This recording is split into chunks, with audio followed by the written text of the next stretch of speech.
এবার কোচবিহারের দিনহাটার ছবি আপনাদের দেখাবো, যেখানে দিনহাটা পুরসভায় দুর্নীতির অভিযোগ, গ্রেফতার তৃণমূল নেত্রী। বিল্ডিং প্ল্যানে দুর্নীতি মামলায় গ্রেফতার করা হয়েছে তৃণমূল নেত্রী মৌমিতা ভট্টাচার্যকে। 2024 ডিসেম্বর মাসে দিনহাটা পুরসভায় বেআইনিভাবে বিল্ডিং প্ল্যান পাশ করার অভিযোগ সামনে আসে। এই ঘটনায় আগে বেশ কয়েকজন পুর কর্মচারীকে গ্রেফতার করা হয়, পরে জামিনে ছাড়া পান অভিযুক্তরা। ফের নতুন করে গ্রেফতার বিল্ডিং বিভাগের কর্মী। গতকালই মুখ্যমন্ত্রী শুভেন্দু অধিকারী তোলাবাজি নিয়ে কড়া বার্তা দিয়েছিলেন, বলেছিলেন এখন থেকে আর কোনো তোলাবাজি হবে না। কি বলেছিলেন শুনুন।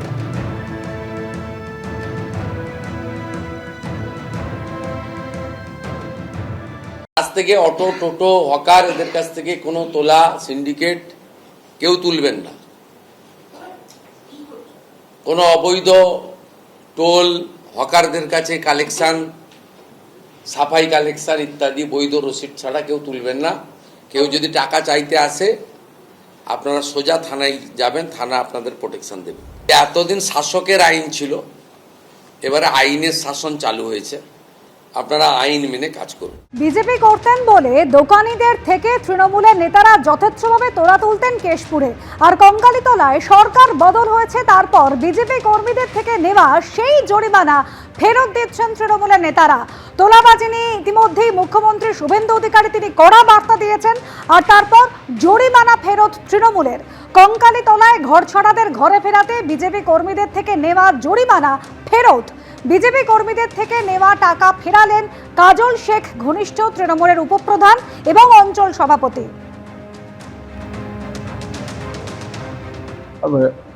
যখন 21 সালে ভোটটা হয়, ভোটের পর আমরা হেরে যাই, বিজেপির নেতৃত্ব দিয়েছিলাম, আমরা এই এলাকায় আমি ঘুরেছিলাম, আমাদের অনেক ছেলে টেলে যারা ছিল তারা এই এলাকায় ঘোরাঘুরি করেছে, তার জন্যে সেই সমস্ত বাড়িতে এবং আমার বাড়িতে ভাঙচুর চালায়।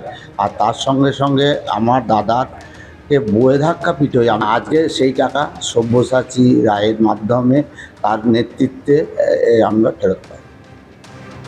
উপপ্রধান এবং অঞ্চল সভাপতি তারা টাকা তুলেছিলেন, প্রায় 50,000 থেকে 1.5 লক্ষ টাকা জরিমানা নেওয়ার অভিযোগ সামনে আসছে। আর এরপর বিজেপি বিধায়ক কি বলছেন এবং পাশাপাশি তৃণমূল নেতা কাজল শেখ তার কি বক্তব্য শোনাবো পরপর।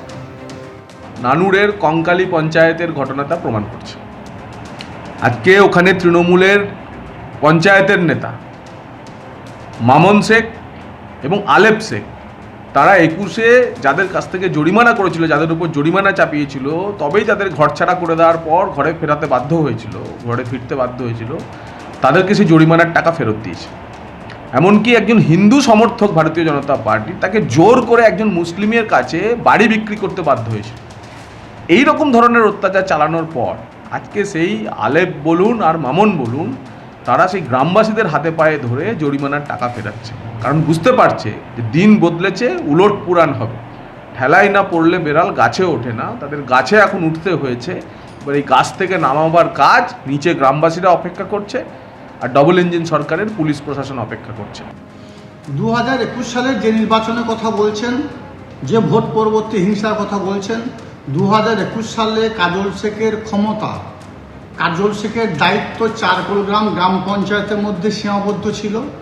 চারকোলগ্রাম গ্রাম পঞ্চায়েতের মধ্যে হাটসান্দি গ্রামটাও আমার আন্ডারে ছিল না। কোনো ধরনের অপ্রীতিকর ঘটনা ঘটে থাকে বা কেউ কারো কাছ থেকে যদি টাকা নিয়ে থাকে বলপূর্বক, জোরপূর্বক, তাহলে সে বিষয়টা আমার জানার কথা নয়। এবিপি আনন্দ, এগিয়ে থাকে, এগিয়ে রাখে।